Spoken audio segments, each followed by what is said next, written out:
Hello and welcome to another episode of A Fresh Perspective here at Heavenward Thinking. Today we're concluding Romans chapter 9 and beginning Romans chapter 10, talking about Israel's unbelief and what that means to us. So I'll read it starting in verse 27.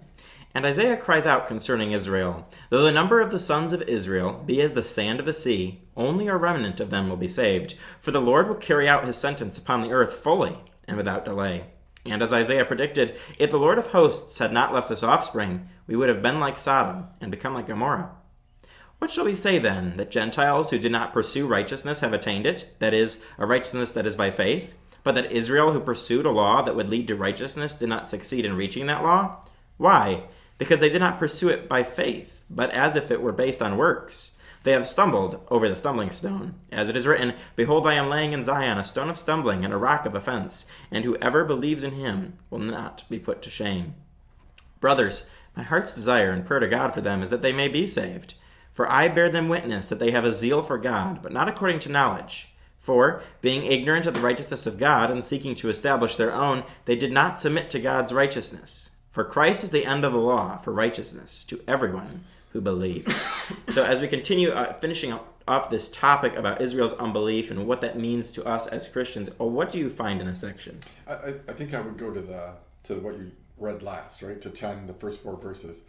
And Paul lays out the case for their unbelief, right? And that this is a problem, right?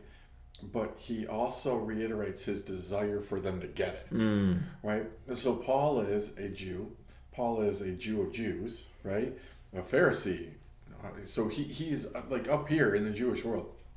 And when he came to know the Lord, he didn't throw them away, right? He still had a heart for them, even though God called him to be the missionary to the Gentiles, to really start the Gentile part of God's plan, which was forecasted way back in the Old Testament, that God was going to open up the doors to the Jews and that the Gentiles would be grafted in. We talked about it last week. I think we've talked about it multiple times. This really is problematic for those who want to believe in replacement theology, right? That somehow Christians have replaced the Jewish people in God's eyes. No, God never, ever, ever replaced the Jewish people. If he did, then we got real problems, because that means he could replace us, right? And we don't want that to happen. So Paul is like, I have this heart for them. Well, guess what?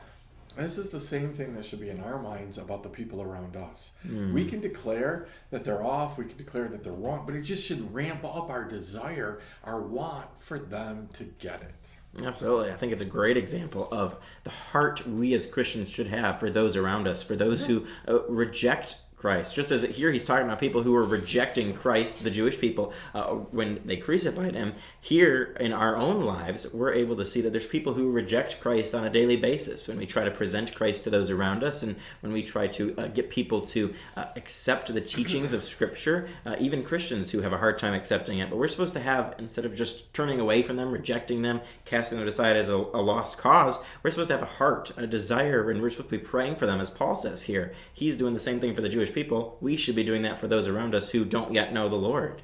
And I think it's very important, as you also stated, your point of we don't replace the Jewish people. We've talked about that several times here in Romans chapter 9 and now in Romans 10.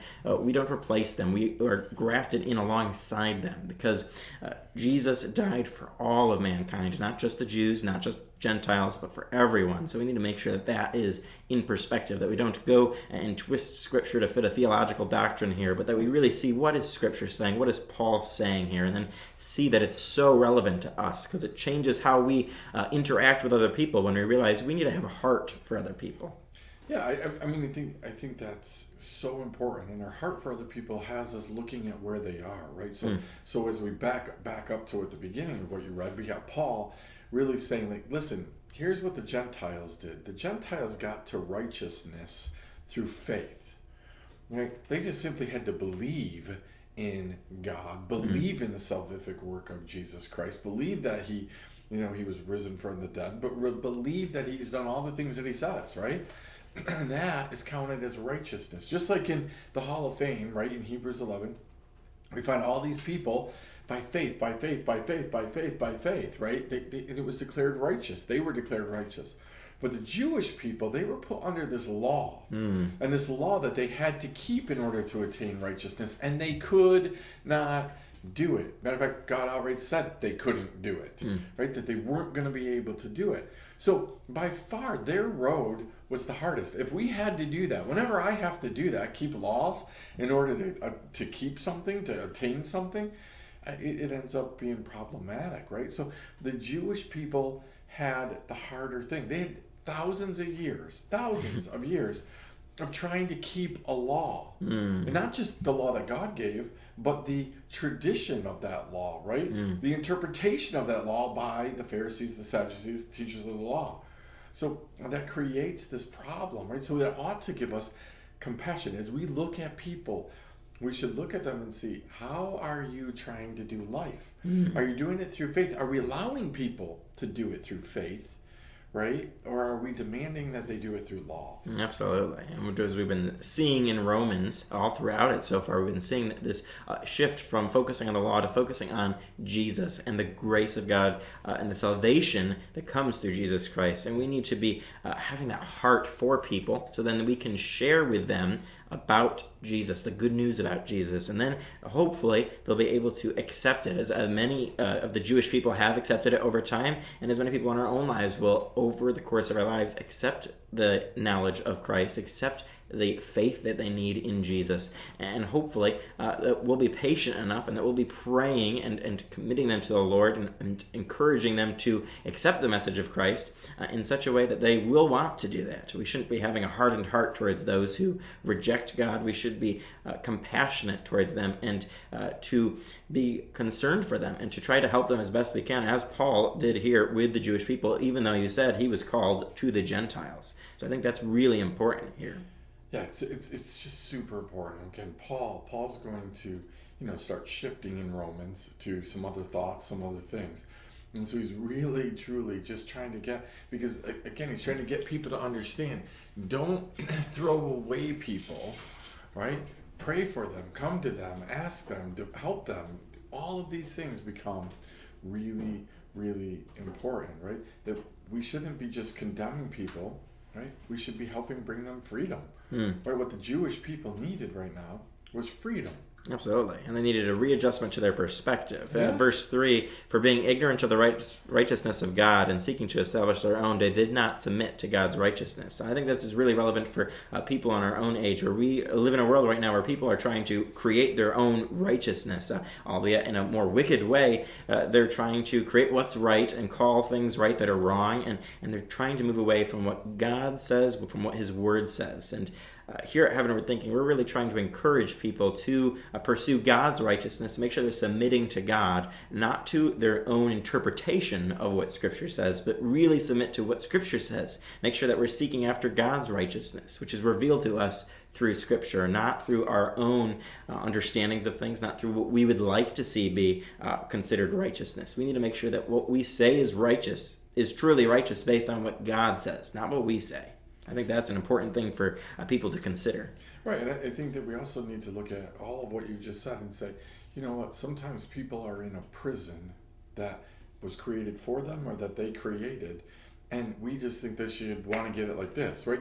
To me, you've been living a legalistic life all this time, trying to hold the law, and somebody comes and says, okay, God's changed the rules, and now it's about just believe in God, just believe in Jesus Christ, believe in His work, right? And you're going to be saved. Right? And you would think that they would all be like, yeah, let's go. But we saw that like way back at the beginning of this, when the Israelites were in Egypt, you would think that when Moses showed up and said, hey, let's get some freedom here, that they'd have been like, yeah, let's go, let's do it, we want freedom. They weren't all gung-ho about it right from the very beginning, right? Not everybody who's offered freedom understands that freedom, wants that freedom.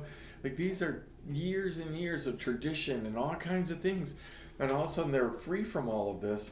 and they don't want it. I think so many people in our own lives that we know, so many people don't want the freedom that comes through Christ because they're clinging to their own baggage, the things that they already know and are comfortable with, and they refuse to accept a different point of view, a different way of thinking. They want their earthly way of thinking that they're very comfortable with and used to, and they refuse to look at a way of thinking differently, that heavenward thinking that comes when we submit to Jesus and enjoy the freedom that comes through serving someone other than ourselves. Like you mentioned, sometimes we trap ourselves in our own prisons when we just try to do things ourselves, and that certainly was the case with the law. But freedom comes through Jesus Christ and through serving the Lord and having faith in Jesus and what he's done, relying on him rather than relying on ourselves. Amen. So I hope that you've been challenged by this week and that you'll join us next time as we continue on in Romans chapter 10 here at A Fresh Perspective on Heavenward Thinking.